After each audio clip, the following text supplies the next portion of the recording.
Getting rid of a residential tenant for whatever reason has been subject to special rules under the coronavirus crisis. But from October the 1st, these rules reverted back to what they were pre-COVID. My name is Ranjan Bhattacharya. It's a special edition of Property Breaking News. If you're new to this channel, make sure you subscribe and hit the bell icon. We put out new content each and every week, all dedicated to keeping you on top of your property investing game. Make sure you smash that like button and share this video because this is new information and something that you really need to know if you're into buy to let. Now, under the coronavirus crisis, of course, there were new restrictions governing how much notice you had to give tenants if you wanted to get your property back. From October the 1st, these rules reverted back. Now, we sent our roving reporter down to the offices of Landlord Action in Boreham Wood to meet with Landlord Action boss Paul Shamplina, who also hosts the Channel 5 show Slum Landlords. No, it's the other way around, isn't it? Nightmare Tenants, Slum Land, something like that. But he hosts that TV show. It's a great program. He's been a guest on our channel before. But anyway, catch this special report where we get the lowdown from Paul Shamplina about what's happening from October the 1st. And by the way, extra points if you can spot any of the Marvel characters in the background. Leave your suggestions in the comments below.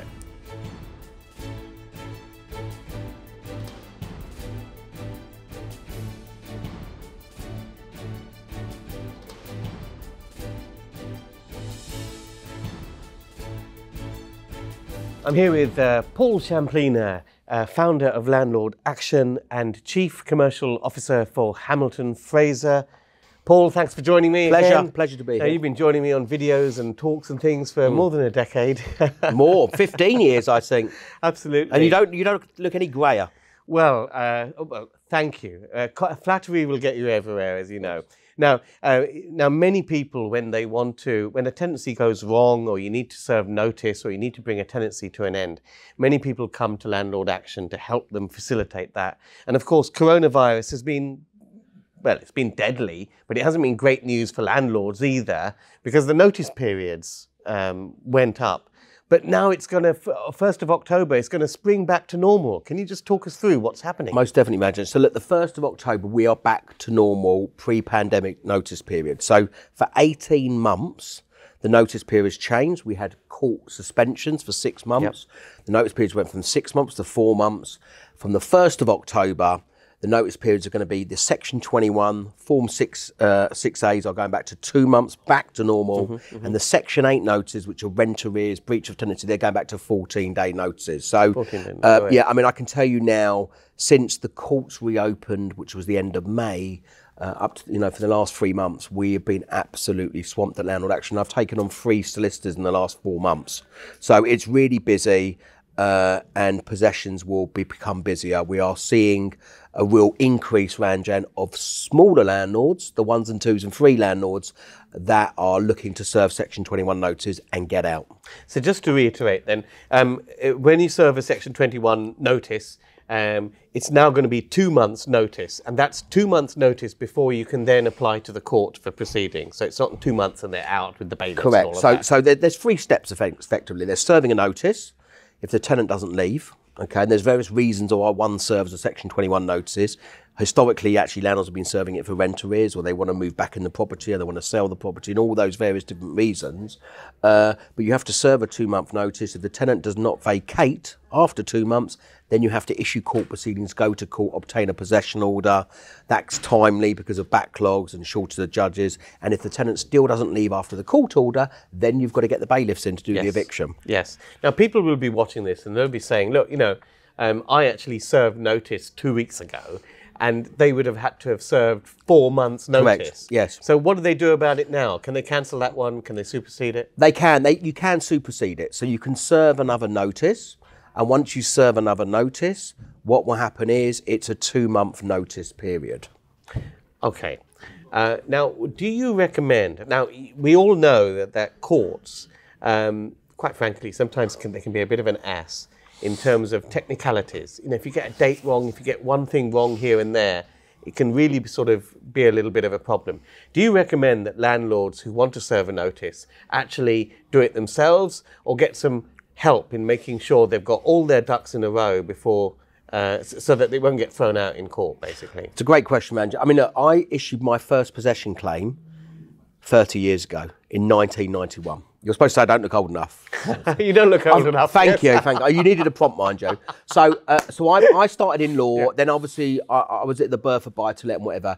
It is harder now to draft and serve a notice and issue a claim than ever before. One slightest mistake, it's a mess up. So what I do recommend is either use a regulated firm of solicitors like us, or someone that specialises in landlord tenant, because one mistake, you get it wrong. I mean, especially landlords in COVID, when they're serving 6-month notice periods. So you have to wait 6 months, then issue court and go to court. You're waiting 12 months or 40 months to get your property back. We had so many landlords messed up the notice periods, got it wrong, went to court themselves, threw it out the case. They had to go back to square one. Then it's back to square one. Back to square one, all that lost rent. You've got to realise now, because of what's happened in COVID, rent arrears have become an all-time high. Yeah. You know, the default rate was something like 8-9%. Okay, people thought it was going to be worse, but what I can say is rent arrears we've seen at Landlord Action, the amount of landlords that have over 12-month rent arrears has been at an all-time high, and we've now added staff to our debt recovery department because we do fixed fees for debt recovery. Yeah, and that's brilliant, because a lot of solicitor firms, they treat it as though a recovery of a property is the first time they've ever dealt with it, when it's really just a process that they must have gone through time and time again. Well, it's like anything. It's like anything. When I set Landlord Action up 20 years ago, I set Landlord Action because I was frustrated with solicitors. I thought they were greedy so-and-sos. You know what it's like. You know, you're a seasoned pro in property. Every time you pick up the phone, every time you write a letter, we started fixed fees. And we've done that also with debt recovery. So my staff, and we've got 16, 17 staff now in Landlord Action, of which 12 of them are fee earners. Yes. They just do landlord and tenant and debt recovery. But, you know, an FYI, trying to collect money from an ex-tenant is the hardest thing to do, because lots of ex-tenants, you've got to try and track them down. Yeah. And then they might have other debt. And what other assets do they have? A lot of tenants don't have any assets, you know. So we're very realistic, and how I am and how I'm perceived publicly, I try and portray that on my staff, which is a very straight-talking language to a landlord. And we'll say to a landlord, you know what, review it, wait a couple of years. You know, if you're trying to collect a debt of 5-10 grand and the guy's got a string of debts and he's got nothing to his name, you could throw good money after bad. But there is one issue now. Debts are bigger than ever. And more landlords we're seeing now don't want their tenants to get away with it, and they want their tenant to have a registered county court judgment. A possession at court does not give it a county court judgment. So it shows up on their next credit rating. Yes, and you've got up to 6 years to pursue it. That's and correct. Of course, if they have, later on want to buy a home or something like that, then they have to satisfy that. Correct. And if people think these are just, bad tactics, by the way, that's exactly what mortgage companies do. If you have a mortgage and you default on it, they will do exactly the same thing and come after you in 5.5 Well, it years' is. time. And we've done, we go after guarantors, we review pay. I mean, we do hundreds and hundreds of cases, and, trying to collect money from an ex-tenant is difficult. If you get we could do a county court judgment enforcement for as little as 300-400 quid. Once it's registered, tenant goes off in the sunset, but actually their circumstances might change 2 years down the line. They want to apply for a mortgage. Renters aspire to be homeowners. And then when they do have a search and they've got a county court judgment and they want to get a mortgage, they've got to satisfy the judgment. Absolutely. And then you get a payout, So we're seeing more and more landlords now pursuing debt than ever that I've ever seen before. I don't know whether you remember this, but in our business, in our property business, we've been very fortunate. We do a lot of stringent referencing and the like. But we had one incident where we came to you to serve some papers, and it basically went through stage 1 of your process where you issued the notices. And what I found was absolutely key was sometimes you don't have to go all the way to court. Correct. But the fact that you've got in a third party to act for you expresses to the tenant a level of seriousness that you're taking this matter rather than doing it yourself. Well, yeah, I think so. And I think also you'll get tenants that don't respect or don't care about letting agents that might serve the notice. They might be doing it correctly. On my mindset when I started Landlord Action is we don't want to get everyone into court. We want step 1 to work. The landlord's happy. We have loads of cases where they serve a notice, we charge them 240 quid. If they want to get a process server to hand deliver, we do evening calls. We knock on the door and serve notices. Normally when someone's watching EastEnders or Coronation Street, best time to get them in. Good tip, by the way. And we serve it on them, and actually it has a desired effect. Because obviously, you know, sometimes, you know, a landlord will try and mediate. And mediation is going to be a big format of going forward to try and, on future cases when there's legislation passed. And mediation's great, but if a tenant can't afford to be there, a landlord's not a bank. Yes, you know, yes, and if you go through the 3 steps at the moment, after including notice period, it can take you 6-7 months to get the property back. Absolutely. Thank God, notice periods are 2 months and 14 days. So there is some joy, but that's been 18 months from March 2020. Now, you mentioned something interesting earlier on, which was about Section 21 notices and how a lot of landlords, amateur landlords with perhaps 1 or 2 properties, are looking to serve Section 21s to get their property back, to basically sell on, because they're not doing it as a business. Pre-COVID, there was a lot of talk and murmurings about abolishing the right to serve Section 21s without any tenant fault. Correct. What's your, I mean, you have your ear to the ground. Yeah. Is this going to rear its ugly head again? Are we going to lose the right to do no fault? So I know a lot about it. I'm heavily involved. I was involved in a working paper called Beyond Section 21, the unintended consequences of banning Section 21. This is pre-COVID. Section 21 is going. Give it 24 months, it will go. At the moment, there's round the table ministerial working groups. There was 20,000 people that responded to the abolishment of Section 21. The Renters Reform Bill is coming in. That's very much right at the highlight at the top of it. It's called non-fault, but there's always a fault. Section 21, you can only bring and abolish Section 21 if you strengthen the grounds of Section 8. So if you want to sell your property, move back in, okay, you need to have major investment in the court system, more judges, more bailiffs.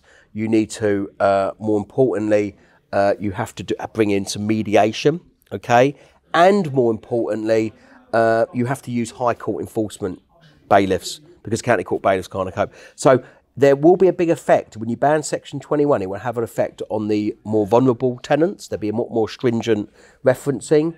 And you need to look at antisocial behaviour as well, because a lot of landlords relied on antisocial behaviour in Section 21s. So I personally, and I've been in this game 30 years, and you know, and the private rental sector has doubled in the last 10 years. The abolishment of Section 21, if you don't get it right, will have as big an impact as Section 24. In my words. I fully agree with you, and I'm so glad that folks like you have got the ear of government to kind of influence them a little bit about our point of view. Yeah. Because if we are not incentivised to actually offer housing in the market, then who else is? But the problem is you have a social housing crisis. The private rental sector has picked that up. You've got various different murmurings from tenants group demonising landlords. Landlords feel that they're not worthy. A landlord needs to feel that they can get their property back and have confidence in the system. Yes. And then, of course, there's the lending criteria as well. I mean, the whole point of why the private rental sector started was on the back, obviously, of the Rent Act, you know, in 1988. And of course, now we've got a private rental sector. Now it stands at 20%. You know, the social housing sector, you know, is dwindling at 16%. So you need to make sure there's going to be, you know, and where we've come with regard to COVID, you know, you had the concessions of stamp duty, and you're seeing a lot of older landlords that are finding self-managing portfolios really difficult. There's 180 rules and regulation in renting your property out now. One mistake, a landlord gets fined between £5,000 and £30,000. Yeah. And I did a course which was called Self-Manage or Not Self-Manage, and I did it online just for landlords to actually look at it. Yes, it can pay. Yes, there's tenant demand. Rents are still going up. Let's remember, and we're old enough and long enough in the tooth to remember, especially late 80s, to know that we've got percentage points of less than 1%. Landlords have short memories, you know. So, you know, it's still a good industry to be in. You've still got a lot of demand. I think you need to also look at your challenges, you know, and a lot of the challenges are you've got a lot of build to rent coming, a lot of institutional investment coming in. How does your property stand out? But actually landlords now have to be professional. They have to think professionally. This is a business. If you don't want to think professionally, then just give it to an agent. Because all these build-to-rent guys who are doing it at a much larger scale, they will have professional management.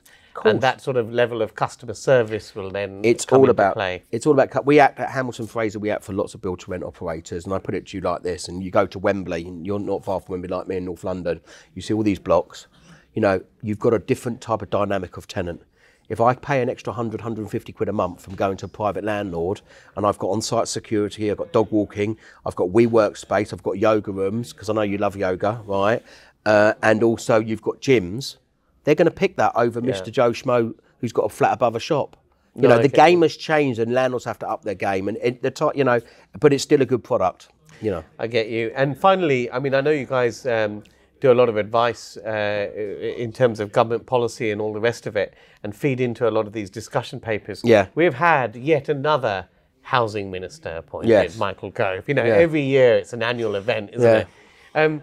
What is the role of housing minister? Is it a knacker's yard for tired out old ministers before they get fired from the cabinet? But ironically, they're changing the name for Ministry of Housing. They're calling it levelling up. I don't know if you've seen that. Yeah, I saw that. So I don't know what that means. What does that mean for bungalows? No, I don't know, first story. But I think all I can turn around and say is it doesn't help. You know, you've got a lot of policy that has changed over the last 5 to 10 years. I was involved in the Deregulation Act in 2015. You know, there is a higher need for tenant security, a better product. You know, that's why they want to get rid of Section 21 and have tenants having greater security. It just doesn't help that you have the change of housing minister every year and whatever. There's no continuity and consistency, and it's just a running joke. So the civil servants are the civil servants. They carry on normal as business as usual. It depends what the policy change is. But as landlords, we've got to stick together. That's it. Okay, listen, Paul, thanks very much for everything. We'll leave some links in the description for this video so you can get in touch with Hamilton Fraser, get in touch with Landlord Action if you're looking to serve a Section 21 notice. Awesome landlord insurance as well. Landlord insurance as well. And that's it for this video. See you guys soon. Bye for now. Thank you. Bye.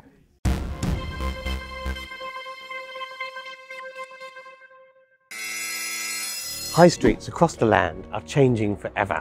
Basically, there's an oversupply of retail premises. Shops are closing down, more are going to close down in the future. The government know this, and that's why they're introducing a light touch planning system which allows small developers to easily repurpose these buildings to residential use under a light touch planning regime called permitted development. Now, this is going to be the biggest revolution and the biggest change and the biggest opportunity for property investors that I've ever seen. And this is all coming into effect on 1st of August. So you need to know what's happening and what properties to look for to take advantage of these opportunities so that you can get in there and take that first mover advantage. I've got a 90-minute free masterclass to get you ready for August the 1st. Make sure you join me, click the link below. Whether you're a beginner or expert, we'll get you started.